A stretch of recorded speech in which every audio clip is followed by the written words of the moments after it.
Hello sa inyong lahat. Ako si Jose Santos. At ngayon, aalamin natin ang tungkol sa paksang Pekas at Age Spots. Lunas na nasa kusina lang pala.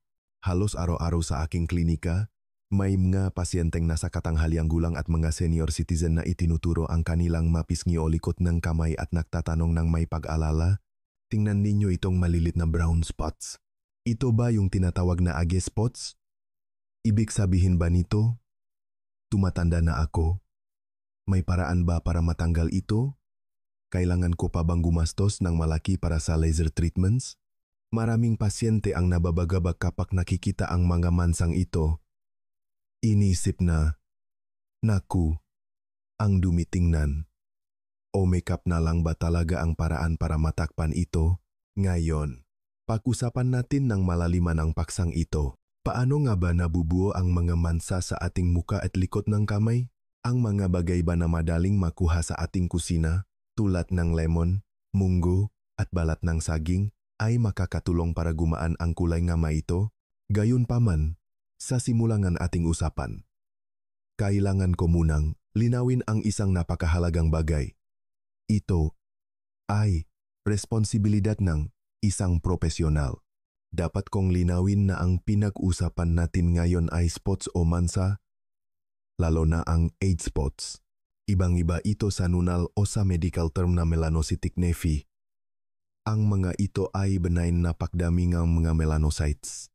Kung mapansin ninyo na ang sukat, hugis, at kulay ng isang nunal sa inyong katawan ay biglang nagbago, halimbawa, naging irregular ang magilid, mabilis na lumaki at umumbok, at posibleng nangangati at nagdurugo, huwag na huwag kayong maglalagay kahit ano o gagamit ng mga katutubong lunas para tanggalin ito.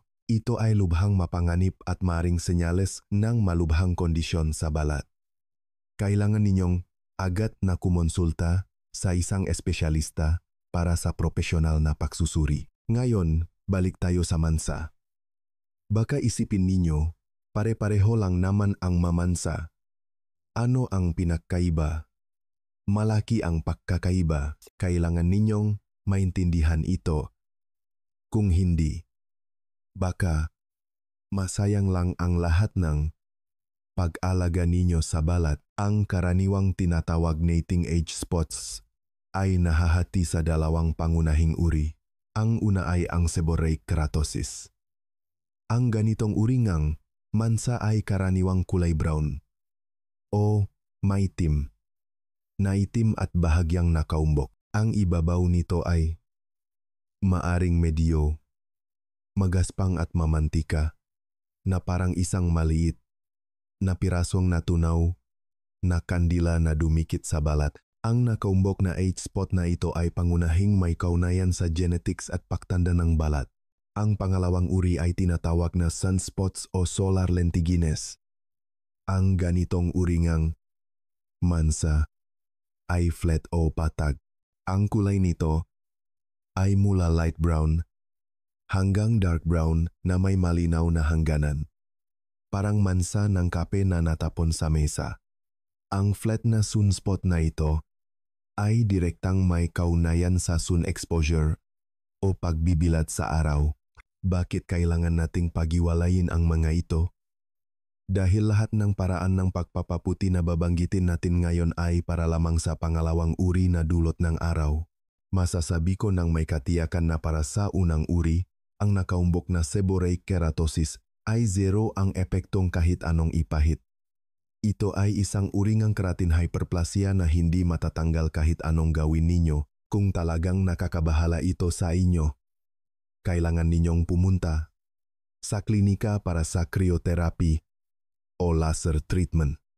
Kaya, ang pagpapaputi na tinatalakay natin ngayon ay para sa flat na sunspots na dulot ng melanin. Bakit nga ba lumalabas ang mga sunspot na ito habang tumatanda? Ang pangunahing salarin ay ang ultraviolet rays mula sa araw. Ang ating balat ay may memorya. Naaalala nito ang bawat sandali na nabibilat ka sa araw. Noong bata pa tayo, mabilis ang metabolism ng ating balat at nagre-renew ito kada 28 araw. Kahit mangitim ka, Ang melanin ay natatanggal kasama ng lumang skin cells. Pero habang tumatanda, bumabagal ang cell renewal cycle. Pagsapit ng 50 o 60 anyos, maaring abutin na ito ng 40 hanggang 50 araw. Ang melanin ay papasok pero hindi lalabas.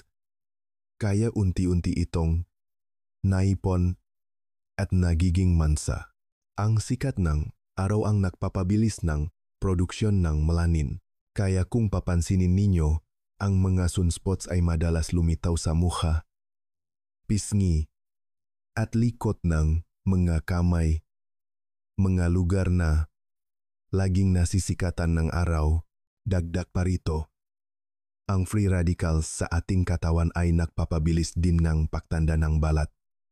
Isipin ninyo ang free radicals bilang mapasaway na elemento sa katawan na umaatake sa malulusog na cells. Ang stress, hindi balanseng pagkain, paninigarilyo, at pagpupuyat ay nagpaparami sa kanila. Kaya ang susi sa pagbabawas ng sunspots ay isang multi-pronged approach. Kailangan nating pigilan ang produksyon ng melanin at pabilisin ang metabolism ng balat, labanan ang free radicals, at siyempre, ang pinakamahalaga ay moisturizing at sun protection. Ngayon, suriin natin ang 10 karaniwang bagay sa ating mga tahanan mula sa isang praktikal na pananaw. Epektibo ba ang mga ito? Una, lemon honey mask. Sa teorya, mukhang tama. Ang lemon ay mayaman sa vitamin C at citric acid. Pinipigilan ng vitamin C ang tyrosinase, ang switch para sa produksyon ng melanin. Ang citric acid naman ay isang alpha-hydroxy acid na tumutulong mag-exfoliate. Ang honey ay para sa moisture at antioxidation. Pero, bilang isang eksperto, hindi ko ito inirekomenda. Bakit? Una, ang lemon ay sobrang irritating. Masyadong acidic ito para sa balat at maaring magdulot ng burns, allergies o pamamaga. Pangalawa, at pinaka-nakakatakot, ang lemon ay photosensitive. Kung gagamitin mo ito at hindi huhugasan ng maayos, at pagkatapos ay masikatan kang ng araw, hindi ka puputi sa halip, lalo kang mangingitim. Tinatawag itong phytotoxic dermatitis. Huwag ninyong subukan. Mas ligtas bumili ng stable formula na vitamin C serum sa mga botika. Pangalawa, munggo, mungbin, mask. Ito ay mas banayad at ligtas. Sa tradisyonal na kaalaman, ang munggo ay may cooling at soothing effect. Naglalaman ito ng saponins, vitamina at amino acids. Ihalo lang ang munggo powder sa gatas at honey para maging pas. Ang lactic acid sa gatas ay isang mild exfoliant, ang honey naman ay moisturizer. Huwag asahang tatanggalin nito ang mansa, pero ito ay isang mahusay na deep cleansing at physical exfoliation mask, lalo na kung mainit ang panahon sa Pilipinas. Pangatlo, pagmasahe gamit ang balat ng saging. Pagkatapos kumain ng saging, huwag itapon agad ang balat. Marami sa mga nakatatanda ang nagsasabi na gamitin ang puting bahagi sa loob ng balat para dahan-dahang imasahe sa mga mansa. Sinasabing ang puting bahagi na ito ay may salicylic acid at vitamina kahit na questionable kung gaano karami nito ang kayang maabsorb ng balat, ang mismong pagmamasahe ay may benepisyo. Nakakatulong ito sa sirkulasyon ng dugo at ang muchus ng balat ng saging ay isang magandang moisturizer. Ituring itong isang gentle moisturizing massage. Ligtas ito at maaring makatulong sa hydration ng balat kung gagawin ng madalas. Pang-apat, kumain ng kangkong o spinach. Ang balat natin ay refleksyon ng ating kinakain. Ang spinach ay mayaman sa chlorophyll at vitamins A, C, at K. Ang vitamin C ay kailangan para sa produksyon ng collagen. Ang vitamin A at chlorophyll ay malakas na antioxidants. Ang rekomendasyon ko ay i-blanch ito sa kumukulong tubig sa loob ng 30 segundo. Pagkatapos ay haluan ng counting olive oil para mas maabsorb ang fat-soluble vitamins. Paalala, mataas sa vitamin K ang spinach. Kung umiinom kayo ng anticoagulants pampalabnaong dugo, tulad ng warfarin, kumonsulta muna sa inyong doktor bago kumain ng maraming spinach. Panglima, kumain ng carrots. Ang pinakamahalagang sangkap ng carrots ay beta-carotene na nagiging vitamin A sa ating katawan. Ang vitamin A ay parang commander ng ating skin cells, sinisigurado nitong mayos ang pagtubo at pagtanggal ng mga ito. Ito rin ay isang antioxidant. Pinakamainam na lutuin ito ng may mantika, tulad ng charot omelette o sa juice na may kasamang isang kutsaritang olive oil. Paalala, lahat ng sobra ay masama. Ang sobrang pagkain ng charots ay maaring magdulot ng charotenemia, kung saan naninilaw ang balat. Isang charot sa isang araw ay sapat na pangganim. Kumain walnuts. Lubos kong inirekomenda ito. Mayaman ito sa omega-3 fatty acids at vitamin A. Ang omega-3 ay isang good oil na lumalaban sa chronic inflammation na maaring mag-trigger ng melanin. Ang vitamin A naman ay nagpoprotekta sa ating cell membranes. Kumain ng 3 hanggang 5 pirasong unflavored na walnuts araw-araw. Pangpito, olive oil para sa moisturizing. Ang moisturizing ay napakahalaga. Ang tuyo at dehydrated na balat ay parang pader na may sira-sirang semento, madaling maipon ang melanin. Ang olive oil ay isang oily moisturizer na nagsesil ng moisture sa balat. Pero inirekomenda ko lang ito para sa sobrang tuyong balat. Sa maalinsangang klima ng Pilipinas, kung ipapahit mo ito sa mukha, baka magbara ang pores at magdulot ng pimples.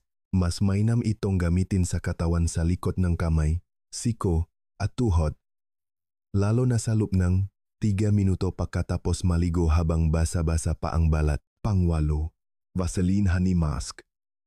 Ginagamit dito ang prinsipyo ng sealing therapy.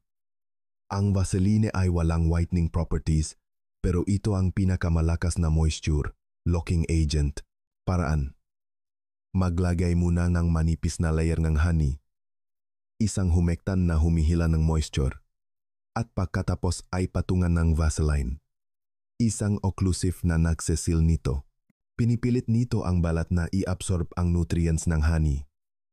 Gamitin ito sa mga partikular na lugar lang, tulad ng likod ng kamay o siko. Huwag sa buong mukha dahil masyadong makapal para sa klima natin. Pangsiyam, hand exercises. Ang likod ng kamay ang isa sa mga unang nagpapakita ng pagtanda. Manipis ang balat dito kaya kitang-kita ang maugat at mansa. Gawin ang simpleng ehersisyo. Pagdiinan ang bawat daliri, pakiskisin ang mangga palat hanggang uminit, o paikutin ang mangga pulso. Nakakatulong ito sa sirkulasyon ng dugo para madala ang sustansya sa dulong balat. Pang-10, sun protection. Ito ang pinakamahalaga sa lahat.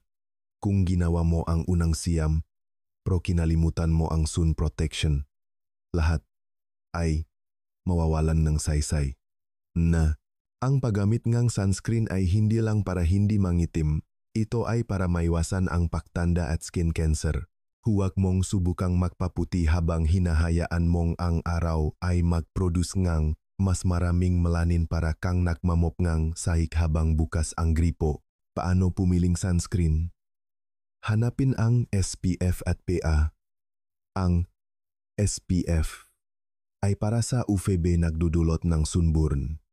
Ang PA ay para sa UVA nagdudulot ng pangingitim at pagtanda.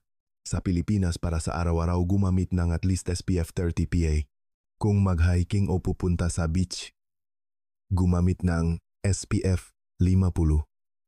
PA, para sa mga may sensitibong balat, mas mainam ang physical sunscreen na may titanium dioxide o zinc oxide.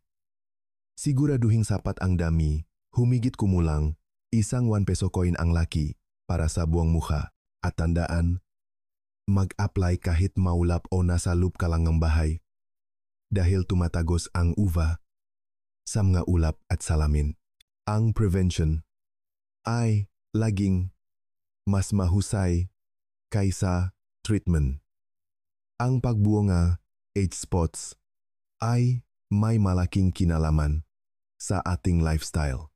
Balanseng pagkain. Kumain ng maraming prutas at gulay. Sapat na tulog. Matulog bago 11 p.m. Bawasan ang stress. Ang stress ay nagpapalabas ang cortisol na nakakasira ang collagen. Banayad na exfoliation. Iwasan ang magaspang na scrubs. Tigilan ang paninigarilyo at limitahan ang alak. Ang mamansa ay hindi lumitaw sa isang gabi. At hindi rin sila mawawala sa isang gabi. Pero kung sisimulan mong seryosohin ang sun protection, moisturizing, at malusok na pagkain, siguradong mapapansin mo na mas mabagal lumabas ang mabagong mansa. Unti-unting gagaan ang kulay ng mga luma at magiging mas maliwanag at pantay ang iyong balat. Ang pag-aalaga sa balat ay isang lifestyle. Ginagawa natin ito hindi para sa iba, kundi para maging mas komportable, malusok, at totu sa ating sarili. Ako si Jose Santos at natutuwa akong ibahagi ito sa inyo.